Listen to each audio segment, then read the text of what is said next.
میں نے اپنے تایا جی کو دیکھا ہے، 1 سیکنڈ میں فیصلہ ٹھہرا تھا دل کا جب یہ لفظ بولے تھے کہ علی پاک کا نام لے رہے ہو، منہ اور زبان میں تو بدبو ہے، بس چوٹ پڑتی ہے تو پتھر بھی صدا دیتے ہیں، آگ لگتی ہے تو پتے بھی ہوا دیتے ہیں،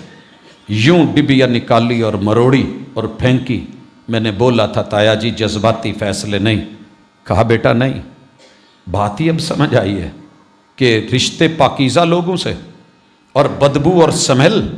مہمانوں کو کبھی واش روم میں نہیں بٹھایا جاتا، سمیل کی جگہ پہ ان کے بستر نہیں لگائے جاتے، جن کو سینے لگانا ہو، میرے مرشد نے جن کے ساتھ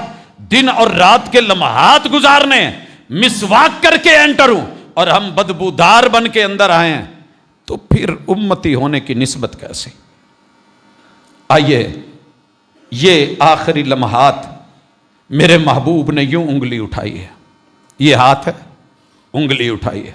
اور لفظ زبان پہ کیا تھے؟ اللہم الرفیق الاعلی، اللہم الرفیق الاعلی۔ یارو زندگی کا پل پل تو میں ابھی دکھاتا ہوں،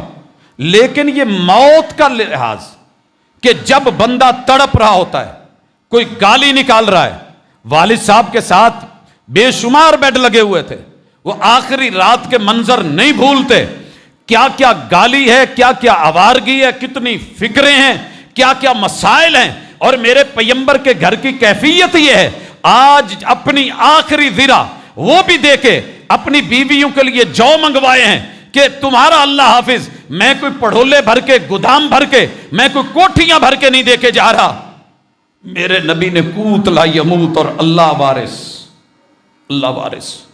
میری ماں جی عائشہ کہتی ہیں میرے گھر میں اتنا بھی نہیں تھا کہ چراغ جلانے کے لیے تیل گھر میں ہو، وہ بھی ہمسائی سے مانگ کے لائی کہ میرے مرشد تکلیف میں ہے، آخری رات میں میرے مرشد اور میرے پیغمبر کے گھر میں چراغ کے اندر تیل بھی ادھار کا ہے، مگر کوئی وصیت میں فلاں باغ تیرا، فلاں جاگیر تیری، فلاں جگہ تیری نہیں۔ لوگوں ظالموں ظلم کرتے ہو، جنہوں نے ایسا کچھ کرنا ہو مرتے دم بھی انگوٹھے لگواتے ہیں۔ گاڑی میں آپ نے وہ دیکھا ہوگا پچھلے دنوں